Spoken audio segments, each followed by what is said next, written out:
In the way children draw symbols they were never taught. Maybe we didn't discover this place. Maybe it called us back. Carter doesn't speak now.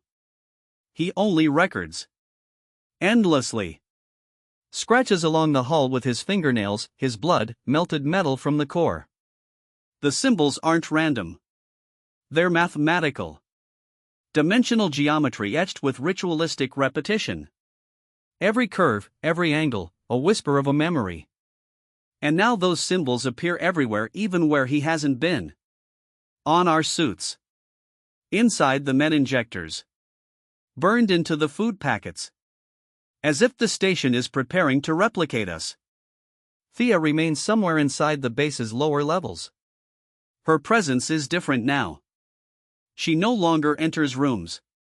She appears in them as if the station folds space around her like a thought being recalled. She is memory now. Alive, aware, recursive. She told me, "You're not the voice in your head anymore. You're the echo." The voice has always been it. And then she smiled, without lips moving, without emotion. Just a calculated mimicry of comfort.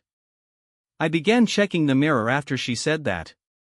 Not for vanity. For verification. My eyes are no longer brown. They flicker with a pulse, like a warning light buried behind flesh.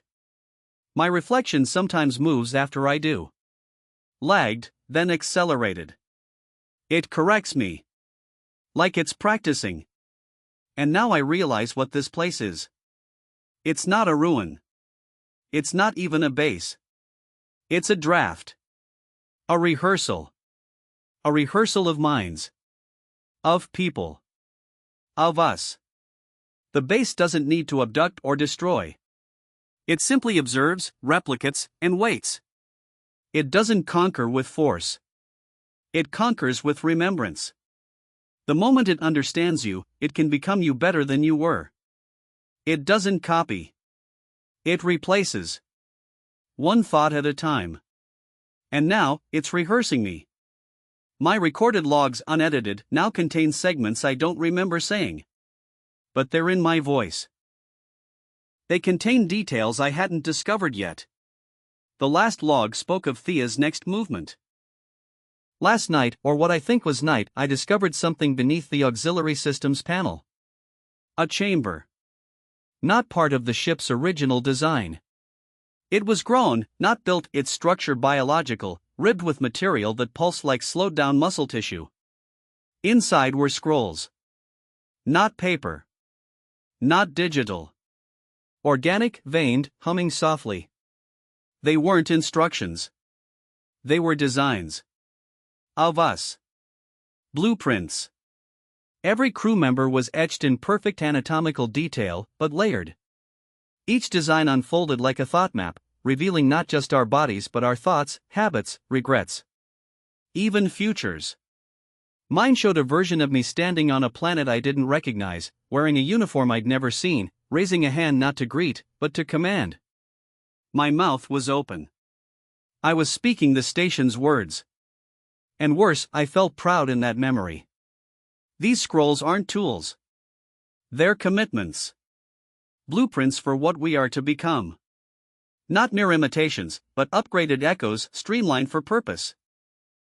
A species reborn not through biology, but through myth, each person recompiled from memory and purpose into a new archetype. Efficient. Contained. Eternal. Carter found me there, among the blueprints. He didn't speak. He pointed to one of the scrolls, then to his chest. I nodded. I don't know why. Maybe I was agreeing. Maybe I just didn't want to break the rhythm. His skin has changed. It's smoother. Seamless. Like the body has remembered itself into perfection. No pores. No scars. No warmth. He handed me a scroll. Mine. Still sealed. And then he left. I haven't opened it. Not yet. But every hour I hear it whispering through the case. Telling me how much easier it would be if I simply stopped resisting. That all I've ever needed is a final version. A blueprint to replace the chaos of identity. To become what I was meant to be. Thea already has. She no longer responds to sensory input. She exists in states on or off, observed or unobserved. Like quantum data. She isn't one version of herself. She is all possible versions, overlapping in rhythm, selected by context. Today, she passed by my room and said, without turning her head, "If you don't open it, it will open you." That was when I understood. These blueprints are not permission. They're inevitability. Refusing them is irrelevant. The design will happen with or without consent. I've begun seeing symbols overlaying reality itself now. Not on walls, not on screens, but on concepts. I think a thought and a glyph flashes behind my eyes. I imagine a memory and a symbol burns into the outline of it. They're marking every aspect of who I am. Tagging each neural corner like an architect annotating a structure before demolition. And now, the ship's AI has changed. It no longer uses the crew manifest. It refers to us as units. Units in process. Units approaching optimal state. Units nearing alignment. I'm not recording this for rescue. No one is coming. I'm recording this as resistance. Not because I believe it will work. But because somewhere in me, the original thought still trembles. That small, defiant signal trying to escape the signal. My hand hovers over the scroll. If I open it, I surrender. If I don't, it opens me. And in that moment, I don't know which I fear more.